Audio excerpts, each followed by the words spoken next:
今日は N4 レベルの日本語単語を50個まとめて紹介します。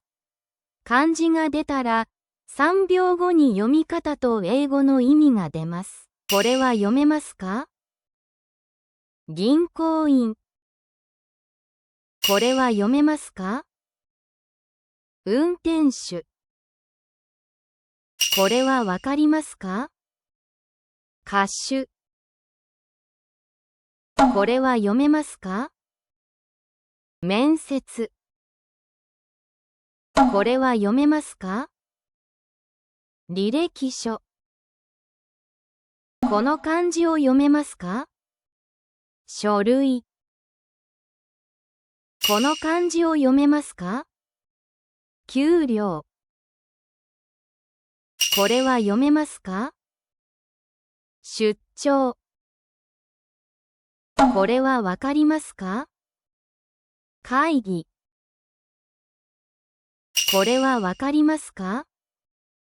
興行。これはわかりますか？産業。これはわかりますか？貿易。この漢字を読めますか？食べ物。これは読めますか？飲み物。この漢字を読めますか？料理。この漢字を読めますか？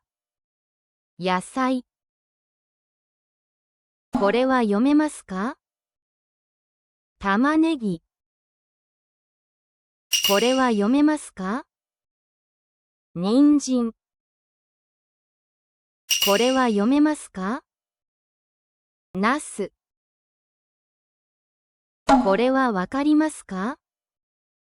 米。この漢字を読めますか？朝食。この漢字を読めますか？昼食。この漢字を読めますか？夕食。これはわかりますか？肉。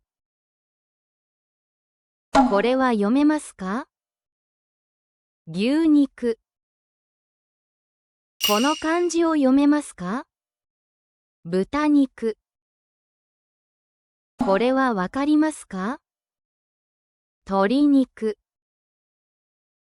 この漢字を読めますか？お酒。これはわかりますか？お茶。これは読めますか？お湯。これは読めますか？和食。この漢字を読めますか？洋食。この漢字を読めますか？乗り物。この漢字を読めますか？自転車。この漢字を読めますか？自動車。これは読めますか？飛行機。これはわかりますか？船。この漢字を読めますか？救急車。これはわかりますか？消防車。これは読めますか？新幹線。この漢字を読めますか？各駅電車。この漢字を読めますか？急行。これはわかりますか？特急、電車。これは読めますか？地下鉄。これは読めますか？信号。これは読めますか？道路。この漢字を読めますか？交通。これは読めますか？交通渋滞。この漢字を読めますか？工事中。これはわかりますか？服。